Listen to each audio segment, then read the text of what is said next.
What's going on, everybody? How y'all feeling today? First and foremost, want to shout out Small Fry. We really appreciate, all the support and the love you've been showing the channel. And we wanna just say thank you, man. We really appreciate it, and God bless everybody else as well that's been rocking with us. Um, this video right here is gonna be about Jaronda Pace. It was actually a full video to this, but I decided to play this clip. So let's check out this clip, everybody. This documentary that it was created to destroy R. Kelly's brand and R. Kelly's reputation as a whole. So that has to be put to the front of the line and put on the table. Those things there. It's too many corporations, from what it seems to me, that are invested in this R. Kelly smear campaign and this R. Kelly takedown. The media lynching, so to speak, and they all need to be investigated. You know what I'm saying? He could be investigating Jaronda Pace. She's saying, she said that she gave him a fake ID, or showed him a fake ID. She said this on Surviving R. Kelly. So I don't understand why, like I said, the federal government, they now all of a sudden they want to hide witnesses and from the public and all this, when these accusers already ran their mouth and already exposed. You know what I'm saying? They've been exposing themselves. They've been exposing themselves. He needs to listen. Jaronda Pace definitely needs to be investigated.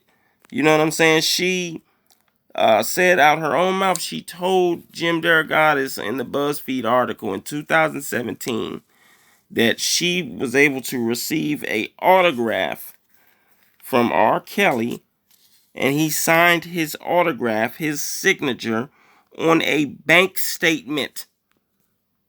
A friend of hers, she said, had to reach in her pocket. They didn't have nothing to write on. So a friend of hers reached in her pocket and pulled out a bank statement, an old bank statement. And she claims that R. Kelly signed a old bank statement from her friend. Now, why would he do that? Is beyond me, but it needs to be investigated. It definitely does. If you want to be an investigator and you claim that you're working for R. Kelly and working with his defense team, then investigate Maggie Rife Ponce. Investigate Maggie Rife Ponce. That's the photographer that took all those pictures of Jaronda Pace at that courthouse in 2008. And from what it seems to me, everybody, those were the only pictures that she was focused on. She's supposed to be a professional photographer. She went to that 2008 trial, and the only pictures that was taken by her was the pictures of Jaronda Pace. And that is suspicious to me, that she was taking pictures of a so-called 14 or 15-year-old girl that should have been in school, but instead she kept skipping school, lying to her parents, she claims, to go down to a trial. And Maggie Rife Ponce was the only photographer that was there taking pictures of this girl. I mean, something just doesn't sound right with that, man. That an alleged minor, Jaronda Pace, at this trial for a man that's being charged for child pornography, and Maggie Rife Ponce only snaps pictures of her.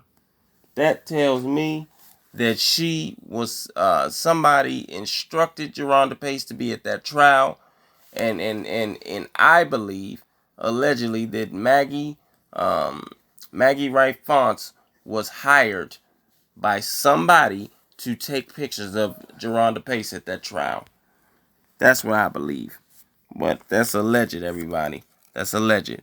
You know what I'm saying? Not to mention, while we on Jaronda Pace, where's the investigation with this Bubba guy? R. Kelly's friend Bubba, who Jaronda Pace also has said on a platform that she had a relationship with Bubba before meeting R. Kelly. She said that Bubba is the one that invited her to R. Kelly's home. You see what I'm saying? Why isn't he being questioned?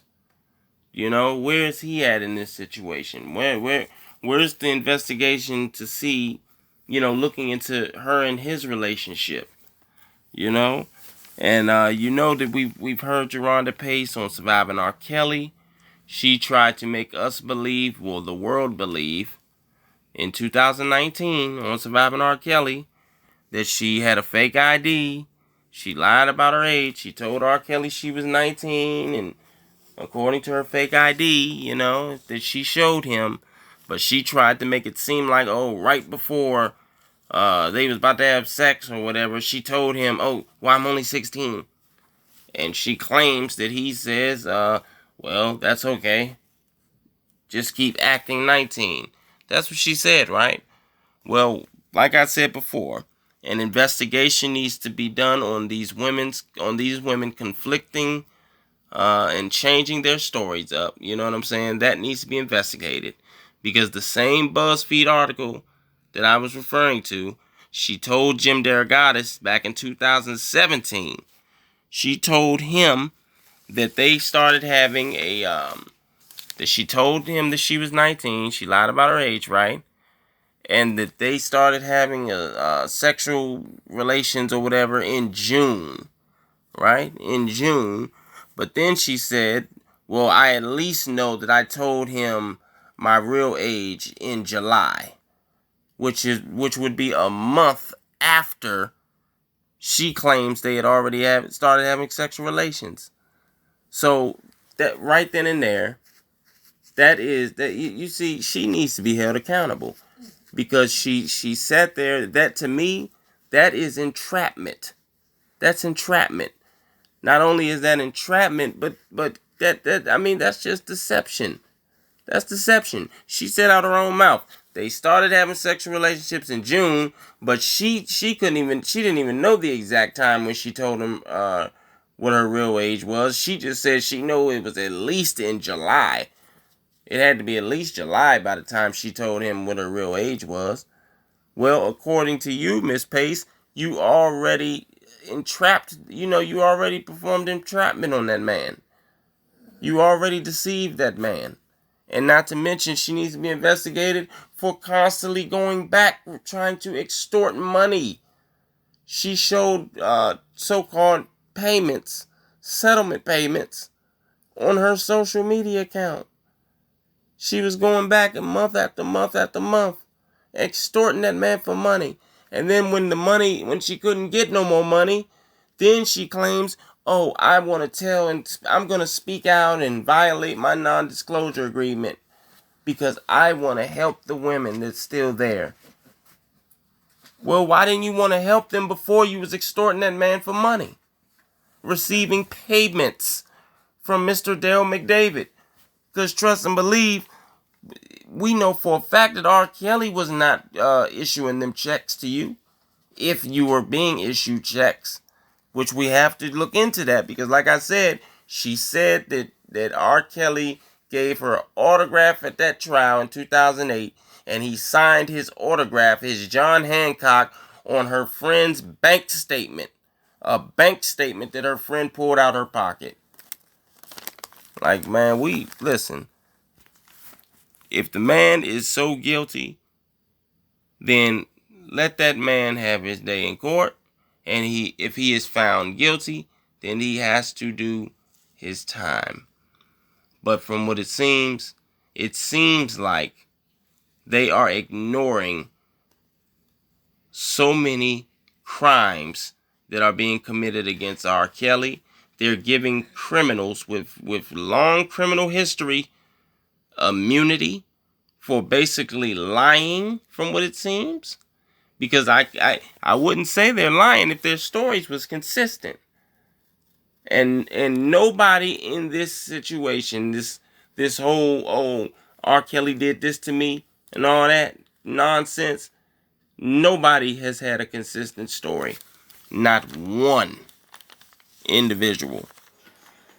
And when it comes to Jaronda Pace, she clearly has not been credible.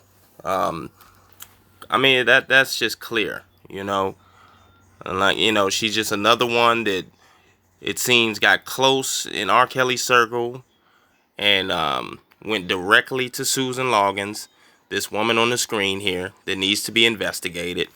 And like I said about the month later, which she told Jim Derogatis, as you all can see, it says right here on the next visit on June 9th, Pace says R. Kelly gave her an alcoholic drink. He called Sex in the Kitchen, which is also the name of the song he released in '05. I was drunk because I wasn't used to alcohol, Pace says. The two had intercourse. Pace says she was a virgin and Kelly thought that was exciting. Over the next 7 months, Pace says she had sex with Kelly repeatedly and claimed, basically that this would continue on, you know what I'm saying? And she kept going back and trying to receive these payments and stuff like that. So if she doesn't need to be held accountable for that, then I don't know what to tell everybody.